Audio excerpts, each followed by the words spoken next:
What is it? What is it? What is it?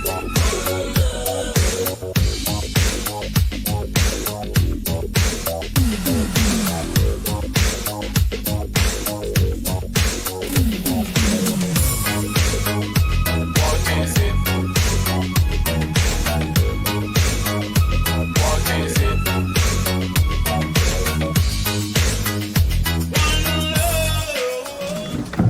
Небольшое превью, я думаю, дало вам понять, что это место в корне отличается от тех, где мы успели побывать за наше путешествие. А если вы еще не видели наши предыдущие ролики, то вверху ссылка для быстрого перехода. В первую очередь, бросив свои чемоданы в апартаментах, мы отправились на океан. Вот мы и добрались. Тут-то мы и будем продать свои денежки. Море холодненькое, но чистенькое. Когда нашел что-то ценное, а оно все глубже и глубже от тебя уходит. Ой, кажется, сейчас будет epic fail.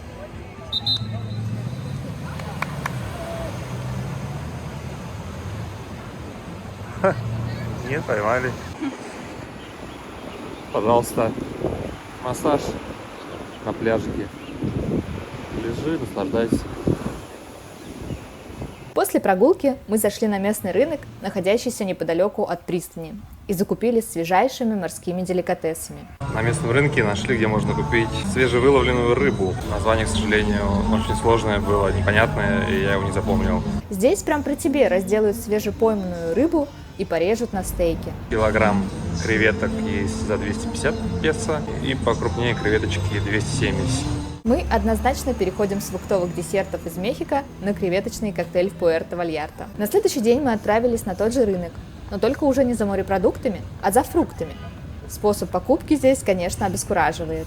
Как можно покупать фрукты в Мексике? Нужно, точнее. Подходишь, берешь таз и набираешь всего-всего, чего только пожелаешь. Ананасы, маракасы, манго, свежайшие мандарины, бананы, папайя, арбузы, редька какая-то, свекла какая-то, мега огромные бананы. Грейпфрут просто сейчас взорвется. Арбузики брали уже. Хороший арбуз без всякого сахара. Естественно, сладкий арбуз. Все, идем взвешивать. Вот все подходят с тазиками, взвешивают. В безопасности в Пуэрто-Вальяра тоже все хорошо. Браво, ребята. Контролируют город, контролируют ситуацию. Здесь можно спокойненько гулять вечерами и не переживать за что. Буррито – это местная шаурма. Мне кажется, это блюдо тут на втором месте по популярности после тако. И это только потому, что стоит немного дороже. На крыше нашего кондо мы провожали закаты, наслаждаясь спокойствием атмосферы и сочным вкусом мексиканского буррито.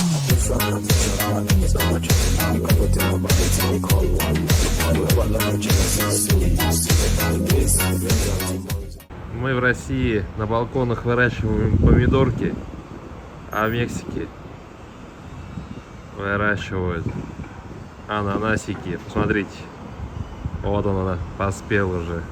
Так и просится в ротик. Пишите в комментариях, где бы вы хотели жить. В России выращивать помидоры или в Мексике выращивать ананасы. Ребята, это просто какой-то amazing. Посмотрите, что сегодня появилось здесь. 3 дня тут ничего не было, а сегодня здесь просто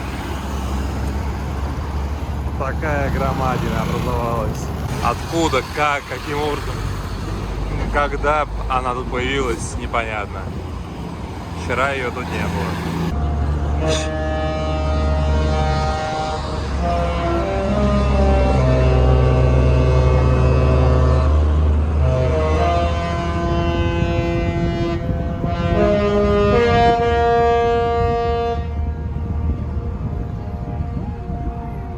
Когда время стоянки туристического лайнера подходит к концу, он издает вот такой интересный звуковой сигнал. оповещающее о том, что туристам, приплывающим на нем, необходимо поскорее вернуться на борт. Это звуковой сигнал настолько громкий, что его можно услышать, находясь в нескольких километрах. При этом у каждого лайнера был свой сигнал. Интересно, как туристы понимают, что их зовет именно их лайнер? Может быть, пассажиров заставляют учить эту мелодию на память? Или во время их долгого пребывания в открытом океане экипаж использует так называемый 21 кадр, периодически прогоняя на борту этот звук, чтобы у беззаботно отдыхающих туристов в подсознании отпечатывалась эта мелодия. И потом в один из прекрасных дней, после глобального наводнения, этот звук спасает им жизнь. Ой, ну это уже какой-то сценарий для очередного постапокалиптического фильма. 4-й день. Сюда прибыло что-то еще более невообразимое. Теплоход с самолетом на крыше, с американскими горками, там всякими водными. Ребят, ну сегодня тут произошел транспортный коллапс. Посмотрите, что творится. Приехал первый, второй и третий, он перекрыл им все движение, они теперь не знают, как разъехаться, наверное. Максимально близко, сколько можно подойти к этим поплавкам. Вот так вот это дело выглядит. Вот они туда сходят, гуляют по городу и потом под громкий гул возвращаются на свой лайнер. Но пройти туда никто не дает, потому что там вон досматривают пропуска туристиков, которые выходили, билеты на корабль. Вот они, смотрите, на шеях висят этикеточки. Они предъявляют, проходят. Иначе не пройти. ДТП. Поскакивает полиция сразу. Туристический автобус поцеловал микроавтобус. Ну, так прилично. Подмял ему. Welcome. Туристы выходят, гуляют по порту Вальярта некоторое время в течение дня, и к вечеру они отчаливают в свое путешествие. Да, ближе надо не подобраться. Вот здесь стоит очередь. Они проходят на свой корабль и тусуются там. А здесь они пришвартовываются. Закрытая территория, безопасная. Ходят по сувенирным лавочкам. Могут заказать себе экскурсии какие-то, съездить в город, сходить на пляж, скупнуться. Для них есть даже специальная табличка, что о том, что пляж находится вон в той стороне. Забить туда. И целая куча маркетов, сувенирных лавочек. Нас приветствуют. Пуэрто-Вальярта – это в первую очередь курортный город, куда каждый день привозят туристов на огромных круизных лайнерах. А во вторую – это милый городок с дружелюбными местными жителями, вкусной и дешевой местной едой и, конечно же, с палящим солнцем и огромным песчаным пляжем. Интересно, сколько всего подобных лайнеров находится в круизе во всем океане одновременно? 20, 50, 100? Напишите в комментариях, если вы моряк и знаете примерное число. Очень интересно. Вот так каждый вечер мы провожали те самые лайнеры в их незабываемое путешествие. Минут 30-40, наверное, каждый лайнер отчаливает от пирса. Пока отбуксируется, пока развернется. Очень забавно было наблюдать, как опоздавшие туристы бегут на пирс, теряя по дороге свои шлепанцы и разливая Дон Периньон из открытых бутылок, недопитых на пляже.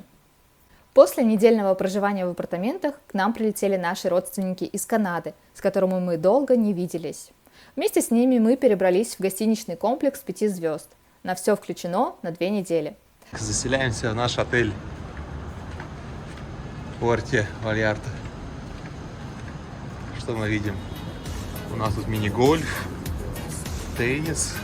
Посмотрим, что за номер нам дали. На 6 человек.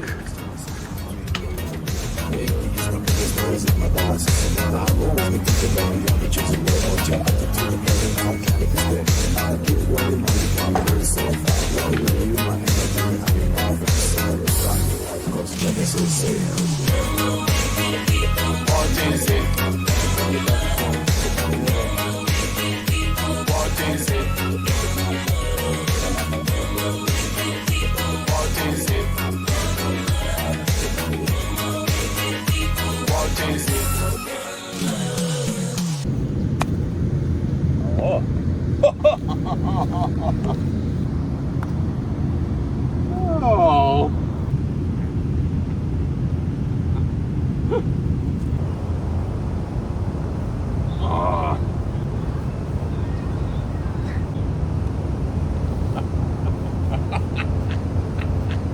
Yeah. That's it. Woo!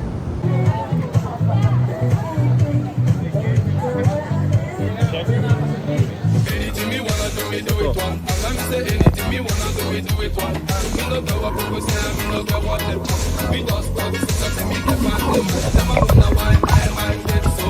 Cause they're not Да, кстати, iPhone 12 Pro и 13 Pro Max не предназначены для подводных съемок. Что мы делали эти 2 недели? Затусили, купались, загорали, гуляли, ходили в барбершоп и отрывались по полной. Но все это не попало во влог, так как 2 из 5 телефонов были утоплены, а остальные 3 телефона находились под запретом в связи со скоротечным выходом из строя первых 2. Очередная желтая красотка. Пришли попытать удачу. Надеюсь, сейчас мы вытащим зебрулю. Мне кажется, нет. А, ну да. О, давай. А, почти. Что, нет? Ну, пробуй. Давай. О, е-е. Вау.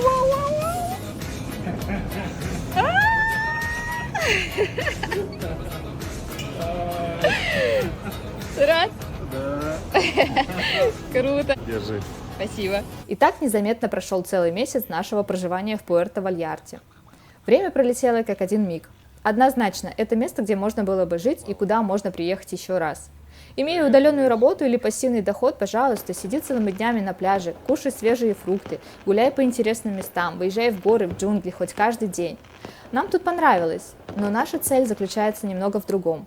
И поэтому мы отправляемся на следующую страницу и вылетаем в приграничный город Тихуана. Но там мы провели только ночь. И поверьте, друзья, этого нам хватило, чтобы все понять об этом городе. Ни под каким предлогом заранее не приезжайте сюда. Просчитайте все хорошо и проезжайте в самый ответственный момент. А если все-таки пришлось сюда приехать раньше, то будьте максимально осторожны. К примеру, всю дорогу на такси от аэропорта до гостиницы на нашем телефоне было набрано 911 в режиме ожидания. Об этом все. Делайте выводы и верьте в себя. La arena estaba de bote en bote, la gente loca de la emoción. En el ring luchaban los 4 rudos, ídolos de la afición. Ужасно холодно, приходится спать в шапке, в кофте, в толстовке, под одеялом.